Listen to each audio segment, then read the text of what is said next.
है सर। क्या नाम है सर?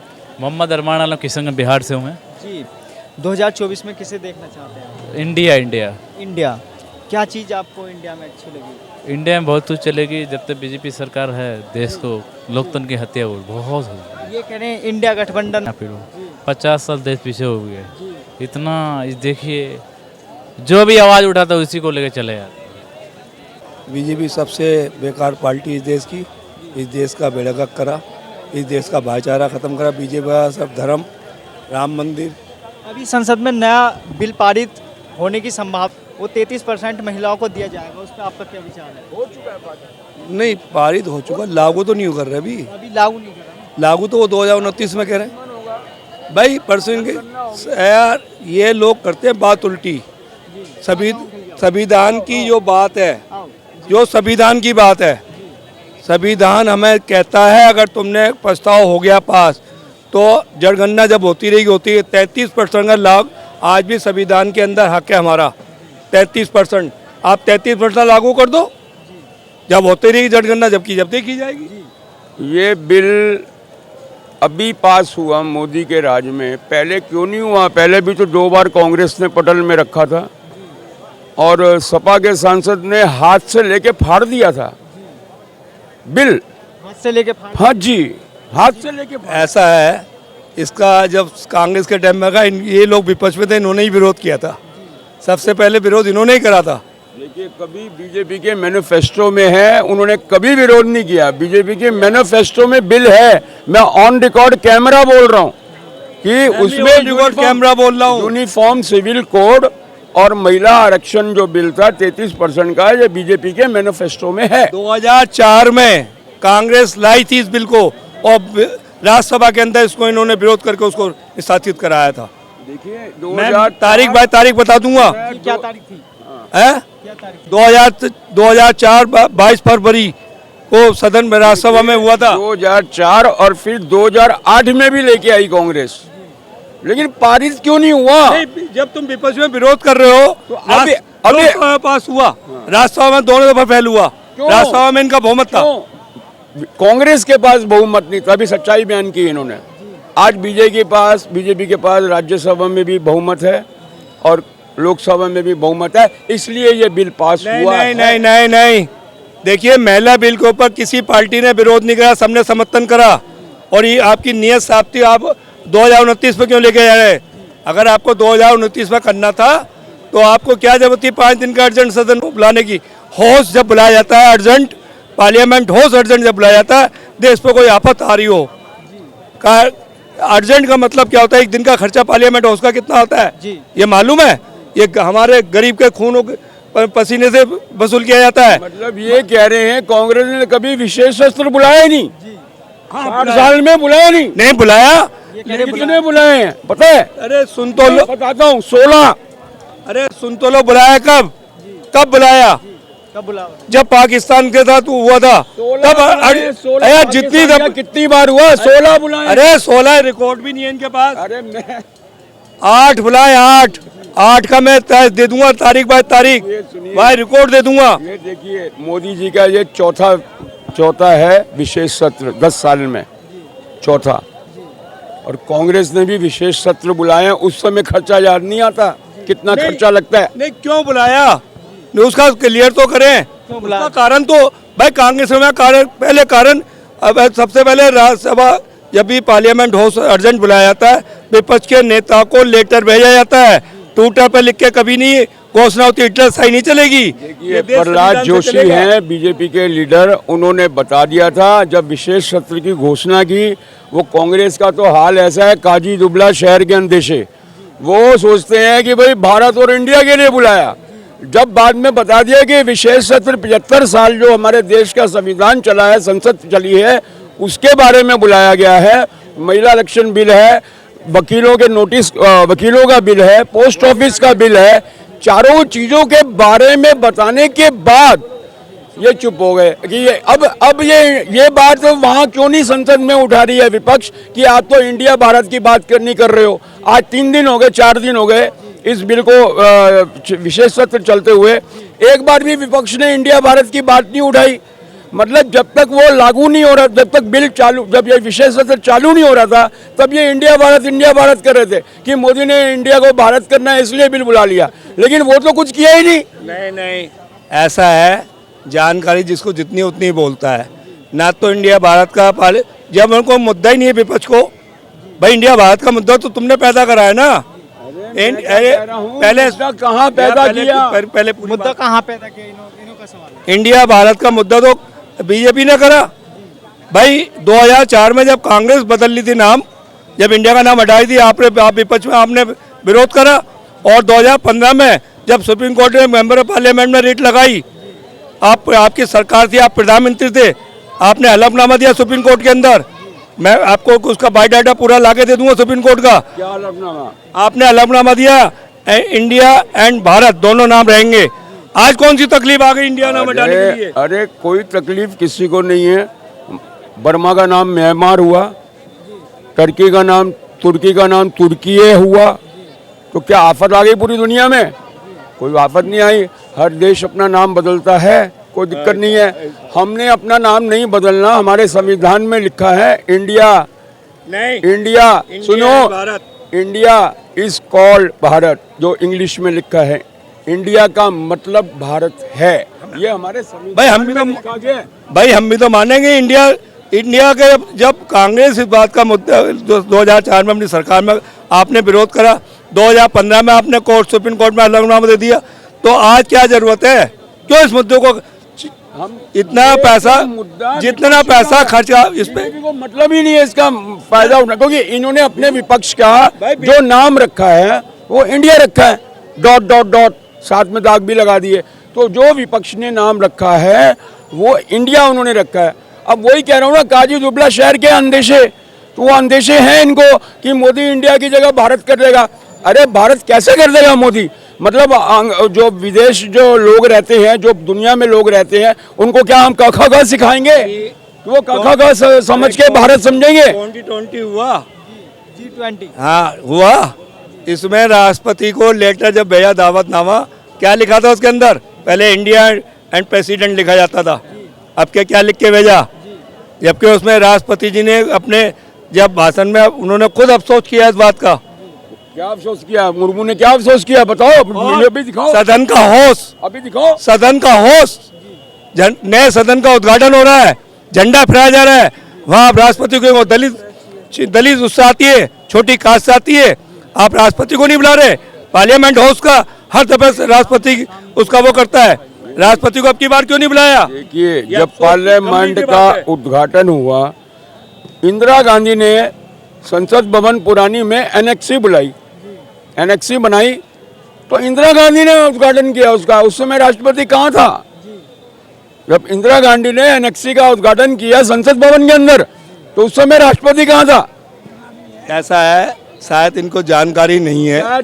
मैं जो जानकारी, मैं मुद्दे पे बात करता हूँ, मैं उल्टी सीधी बात नहीं करता हूँ। मुद्दे पे बात कर रहा हूँ, ऑन रिकॉर्ड बात है। मुझे आप रिकॉर्ड में दिखा दीजिए, कांग्रेस का जब भी सदन हुआ है, सदन हो चला है, कब उनके राष्ट्रपति नहीं पहुंचे? कब राष्ट्रपति नहीं पहुंचे? धन्यवाद, कब नहीं पहुंचे? धन्यवाद करने के लिए अध्यक्षता उन्होंने की थी इंदिरा गांधी जी ने। संसद में अलग से नई एनेक्सी बनी थी कि नहीं? ये कहते नहीं बनी थी। धन्यवाद तो राष्ट्रपति जी ने किया था। धन्यवाद नहीं, क्या लिख के भेजा था? भारत राष्ट्रीय गान किसने बनाया? राष्ट्रीय गान किसने बनाया? राष्ट्रीय गान मुस्लिम ने। किसने बोल रहे हैं? रविंद्रनाथ टैगोर। अरे मुस्लिम बोल दिया। गाने वाला वो है रविंद्रनाथ गाया है, उन्हें गाया है। लिखने वाला कौन है? राष्ट्रीय गान किसने बना? रविन्द्रनाथ टैगोर ने। जन गण मन किसने बनाया? उसकी बात हो रही है। बताओ ना, आप बताओ, आपको ज्यादा नॉलेज होगी। राष्ट्रीय गान जो लिखा था रविन्द्रनाथ टैगोर ने लिखा है। गाया किसने था? हाँ, ये गाने की। अरे यार, मैं नहीं जानकारी पूरी रखो ना। बनाया किसने था? अरे गाने से क्या होता है? मैं गाने की बात होती है। अरे गाना गाए, चाहे मुस्लिम ले चाहे हिंदू ले, सुनो, गा चाहे किन्ने हम तो पूछ रहे, हमें पता नहीं, हम पूछ रहे किन्ने हमको बनाया। जबरदस्ती बोल दिया किसी के ऊपर भी उसने बनाया रविन्द्रनाथ टैगोर ने। दिखाओ कहाँ है? हमने कहा भाई दिखाओ बोलो, दिखाओ। खोलो गूगल, खोलो गूगल। अरे गूगल खोलो, अभी गूगल बाबा बहुत अच्छा है। पढ़ा लिखा भाई, अरे मैं खुलवाता हूँ, पढ़े लिखे अरे मैं खुलवाता हूँ, अभी खोलो गूगल। आराम से बात हम करो, यहाँ देखो लाइक सुनो, करना है क्या? नहीं, तो फिर आप क्या बोल रहे हो आराम से बताओ, बोलो, आराम से। आप बोल रहे हो दिखाओ, मैं दिखा रहा हूँ। कर्जा कोई चाहिए मुझ पे? ये देखो पर्सनल, आप पर्सनल मत जाइए, आराम से। पर्सनल नहीं होना। फिर पर्सनल तुम हो रहे हो? नहीं दिखाओ, दिखाओ। तो आप ही तो बोल रहे हो, कहाँ दिखा रहे हो? आप ही ने बोलो, आपने बोले क्योंकि नहीं आपने लिखा है आप उन्होंने, फिर आप बोल रहे हो नहीं लिखा है तो आप प्रूफ दो, तो आप गूगल करिए। एक तरफ आप कह रहे हो कि मैं अनपढ़ व्यक्ति, फिर आप क्लेम भी कर रहे हो कि नहीं उन्होंने नहीं लिखा है। फिर और क्या चाहिए? ये गूगल बाबा है। अरे गाया किसने? गाया किसने? बहुत बच्चा बेटा, गाया किसने? गाया किसने? बहुत बच्चे। अरे क्या बात कर रहे हैं? गाया किसने? कब गया था वहाँ में? क्या इंडिया नहीं लिखा है? इंडिया है कि नाम? साबिर, मोहम्मद साबिर मेरा नाम हुआ, मैं बिहार से बिलोंग करता हूँ जी। मुझे नहीं ये मत बताइए कि कौन पढ़ मैं बता रहा हूँ, मोदी जी क्या बोलते हैं कि आपको रोजगार चाहिए, अगर नहीं है तो आप पकौड़े बेच लो। ये कोई नेता कोई भी हो, उससे ये सवाल किया जाए कि हमारे देश के लिए क्या कर सकता है, हमारे लिए क्या कर सकता है। देश के लिए क्या कर सकता है, हमारे लिए क्या हाँ। कर सकता है, जो भी अब न चुने। जी, आने वाले 2024 में किसे चुनना चाहते हैं? गठबंधन की सरकार रहे। गठबंधन की सरकार। बिल्कुल, आप इत्मीनान नहीं। 25 जने तो 25 अलग अलग अपनी सरकार बनाना चाहते हैं। नहीं, ऐसा कोई बात नहीं है, सब में अपना एक दूसरे में राय विचार होगा और ये बताया जाएगा कि कौन सा चेहरा आएगा। लोगों को बहुत दिल में खलबली मची हुई है कि चेहरा दिखाओ, चेहरा दिखाओ, दूल्हा कौन बनेगा। तो क्यों इतनी खलबली मची हुई है तुमको? तुम इंतजार करो ना, अभी इलेक्शन नहीं ना आया है, आएगा, दूल्हा को सामने कर दिया जाएगा कि कौन दूल्हा बनेगा, किसके सर पे सहरा सजेगी, समय आएगा बता दिया जाएगा। गठबंधन की सरकार क्यों आखिर नहीं दिखाना चाह रही है अभी? अब इन लोग में कुछ ऐसा बात होगी, कुछ मीटिंग होगा, इन लोग में आपस में वो लोग बैठ के अपना बात करेंगे, मीटिंग करेंगे कि क्या किसको सामने पेश किया जाए। आखिर केजरीवाल से भी पूछा जा रहा है तो केजरीवाल का क्या कह रहे हैं कि हम प्रधानमंत्री नहीं, वो नहीं कह रहे हैं, ना ममता बनर्जी कह रही है, ना राहुल गांधी कह रहे हैं, ना नीतीश कुमार कह रहे हैं, सब कोई कुछ नहीं कह रहे। इस सवाल पर कोई जवाब ही नहीं दे रहे हैं वो कि कौन प्रधानमंत्री। आपको गठबंधन की सरकार में कोई ना कोई एक प्रधानमंत्री बनेंगे। आपको क्या लग रहा है कौन प्रधानमंत्री? हाँ, ये आप जहाँ तक पूछना चाह रहे हैं तो मेरे हिसाब से राहुल ठीक है। राहुल ठीक है, कैसे आपको लगा वो ठीक है? इसलिए कि शुरू से गांधी परिवार ही ने सब कुछ करते हुए, उन्होंने करते हुए आए हैं, ठीक है ना, तो उनको भी थोड़ा बहुत तो नॉलेज होगी। और कहा जाता है कि अगर हम चेंज करके 5 साल के लिए अगर मौका दे के उनको देखा जाए तो क्या दिक्कत है? ऐसा थोड़ी है, जब 9 साल हमने मोदी जी को देखा तो नहीं तो क्या कर दिए देश के लिए, ये बताओ आप। अच्छा, मोदी जी ने, आपने 9 साल देखे, आपने 9 साल में क्या देखा मोदी जी का? मोदी जी का यही देखे हैं कि ज़्यादा करके ये देखते हैं कि जाति वाला बात ज़्यादा करते हैं वो, हिंदू मुस्लिम ये वो, और कहने का मतलब है कि हर चीज़ का रेट बढ़ जाता है। और जहाँ इलेक्शन का समय आता है या फिर कोई पर्व का समय आता है तो उस समय किसी चीज़ का, पेट्रोल का हो या गैस का हो या किसी भी चीज़ का, उस समय रेट घट। पहले क्यों नहीं करते आप? जब भी इलेक्शन का समय आता है तो कहते हैं कि 200 रुपये हम कम कर दिए हैं गैस पे, बहन के लिए राखी का। ये कौन सा बात हो गया? आप इससे पहले भी कर सकते, इसके बाद में भी कर सकते हैं। तो आप तो यहाँ डायरेक्ट आप मुद्दा उठा रहे कि राखी के लिए मैंने 200 रुपया कम कर दिया, ये बात आप क्यों बोले? नहीं, ये लोग जब इलेक्शन का समय आया है तभी ये चीज़ इन्होंने पहले से ये चीज़ कम करनी चाहिए। हाँ, पहले से करनी चाहिए या बाद में करते हैं तो इसके ऊपर सवाल नहीं उठती। बात यहाँ ये है, महंगाई बहुत ज़्यादा है, इस बार कोई चांस नहीं है। बोल के तो गए हैं, मोदी सरकार में महंगाई ज़्यादा है। बहुत ज़्यादा महंगाई है, हर तरह का विवाद हो रही है, कभी मणिपुर, कभी यहाँ, कभी वहाँ। कह रहे बेरोजगारी ज़्यादा है। बहुत ज़्यादा बेरोजगारी है। जनता चाहती है कि चेंज होता है। अब एक मिनट हाँ रुकिए, नहीं अब आप ये बताइए पकौड़े बेचने में गलत क्या है? अरे यार, कोई MBA 18 लाख रुपया खर्चा कर रहा है। क्यों 18 लाख रुपए खर्च करके MBA कर? MBA का मतलब क्या होता है? बिजनेस।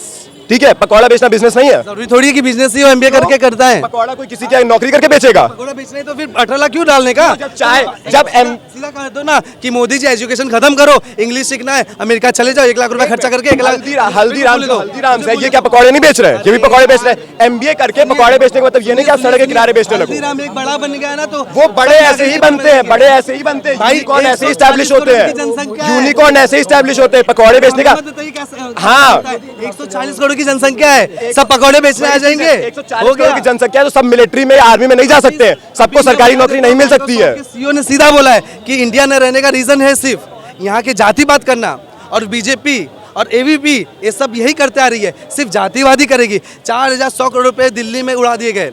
मैं मुंबई से हूँ, मैं दिल्ली आया हूँ, देखा मैंने अपने आंखों से देखा जिस तरह से हरे पर्दों से ढक दिया गया गरीबों को। अगर 4100 करोड़ रुपए अगर इन्होंने अगर अपने इंडिया में इन्वेस्ट किया होता तो बहुत गरीबी। अभी इन्होंने मुझसे नॉलेज की बात करी, ठीक है। इन्होंने क्या बताया, हरे पर्दों से ढक दिया गया। अब मैं इनको एक चीज बिल्कुल क्लियर बता दूं, सेंट्रल गवर्नमेंट ने जो पैसा दिया था वो दिया था एमसीडी को, ठीक। सुन लीजिएगा मेरी बात। एमसीडी किसके अंडर में आ रहा है इस टाइम? मैं जो पूछ रहा से उत्तर बताइए। एमसीडी में मैं क्या बोल रहा हूँ, मैं सुनिए ये पूरा खर्चा गवर्नमेंट ने पैसा दिया है एमसीडी को। एमसीडी में इस टाइम हेड कर रहा है आम आदमी पार्टी, ठीक है। अब अगर आप फ्री पानी को नहीं चली BMW की हाई क्लास की गाड़ी बनवा रहे एक दिन चलने के लिए, पूरे एक आदमी के लिए 400 घर 5 स्टार के 400 कमरे खाली हो गए एक आदमी के लिए। फिजूल है भाई। अब रुकिए, अभी आप पहले वो बात तो हरे पर्दे वाली बात तो खत्म करिए पहले। अब वो बात क्यों छोड़ दी? नहीं क्यों छोड़ रहा?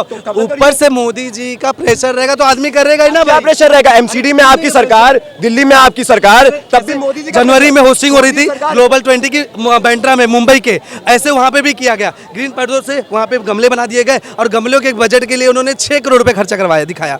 और एक चीज बताइए, बात सुन लीजिए, 6 पानी और फ्री बिजली ले लीजिए, या तो आप स्लम हटवा लीजिए। बताइए भाई इसका है, तब भी आप जितना कर पाएंगे उतना ही करेंगे ना। 2 दिन के अंदर आप स्लम तो हटा नहीं देंगे, जो 2 दिन के अंदर आप पूरा स्लम तो हटा नहीं देंगे, तो उसको हरे पर्दों से जो आप ढकने की बात कर रहे हो वो एमसीडी ने करा है, और एमसीडी में सरकार है आम आदमी पार्टी की। मुंबई में तो थे बीजेपी, गठबंधन सरकार है उनका, बीजेपी है एकनाथ शिंदे के साथ। वहां पे क्या तकलीफ थी? एक हफ्ते के अंदर पौधे सड़ गए, अगर उसको देखभाल रखते वहां पे भी तो पर्दे लगाए, वहां पे भी दिक्कत तो यही है ना। आपको एक हफ्ते में पूरा चेंज चाहिए। जब G20 की अध्यक्षता है आपको पूरा बदलाव चाहिए। उससे पहले तक आप सो रहे हो। उससे पहले तो शिवसेना की सरकार थी, तब क्या हुआ था? मोदी जी सो रहे थे। उससे पहले बीजेपी की थी, उससे पहले बीजेपी की सरकार थी, देवेंद्र फडणवीस की थी, देवेंद्र फडणवीस थे। उससे पहले आप उद्धव ठाकरे की बात करो, सिर्फ वो 2 साल थे, 2.5 साल। उससे पहले तो बीजेपी थी। 2 साल में क्या करा उद्धव ठाकरे ने? 2 दिन के लिए देवेंद्र फडणवीस आए, अपने काला कंटी को हटा दिए। मैं बेसिकली मुंबई से हूँ, तो मुझे मुंबई की बहुत ज्यादा जानकारी है। जिस तरह से आप बोल रहे हैं, आपको जानकारी तो दिल्ली की भी है, क्योंकि आपने उतनी देर में इतने अच्छे फैक्ट्स दे दिए जो बिना मतलब के हैं, बेबुनियाद फैक्ट्स। मोदी जी को नहीं ध्यान आती है, मोदी जी को इस चीज की ध्यान नहीं आती है। मोदी जी के ध्यान की बात मत करिए। अभी मैं आपको बता दूं, आप जिनको सपोर्ट कर रहे हैं राहुल गांधी जी को, ट्रॉली जिसमें आगे पहिए होते हैं वो अपने सर पे उठा के जा रहे हैं। हिपोक्रेसी की सीमा देखिए, क्या ट्रॉली चलाई नहीं जा सकती है? ये फकीर आदमी, ये फकीर आदमी ये झोला रख सकते हैं, ये झोला रख सकते हैं। वही चीज बोल रहा हूँ। आज तक नरेंद्र मोदी को दिखावा करते हुए देखा है कि मस्जिद चलेगा टोपी लगा के? नहीं गए। लेकिन राहुल गांधी मंदिर भी गए हैं, वहां जाके माथा टेकना नहीं पता कैसे माथा टेका जाता है, लेकिन मंदिर भी गए हैं, टीका नहीं लगवाएंगे, मस्जिद भी गए हैं। कभी आपने नरेंद्र मोदी को जोड़ो यात्रा में नहीं लगाया? राहुल जी ने लगवाया है, सब लगवाया है, टीका लगवाया, क्योंकि पहली बार करवाया। और दुनिया देखी है भाई, दुनिया देखी है भाई। आप ये नहीं बोलो कि दुनिया नहीं देखी है। जिसने पहिए वो सर पे उठा ली दिखावे के लिए। आप ऐसी मतलब आप खुद सोचिए ना, दिखावे के लिए आप गए अमेरिका, ठीक है, आपने वहाँ ट्रक ड्राइवर के साथ मीटिंग करी। वो ट्रक ड्राइवर कौन था? NSUI का मेंबर रह चुका है वो, ठीक है। कन्हैया कुमार आपने NSUI का अध्यक्ष बना दिया, उसके नारे क्या थे? अध्यक्ष नहीं है, गलत जानकारी मत करिए, गलत जानकारी मत दीजिए। अध्यक्ष नीरज कुंदन है, गलत जानकारी न दीजिए, तो गलत मत बोलिए। गलत बोल दिया, ठीक है। कांग्रेस में कौन है? कन्हैया कुमार कांग्रेस में नहीं है। कन्हैया कुमार कांग्रेस में है कि नहीं? कन्हैया कुमार है भाई, ठीक है। नॉलेज वाला आदमी।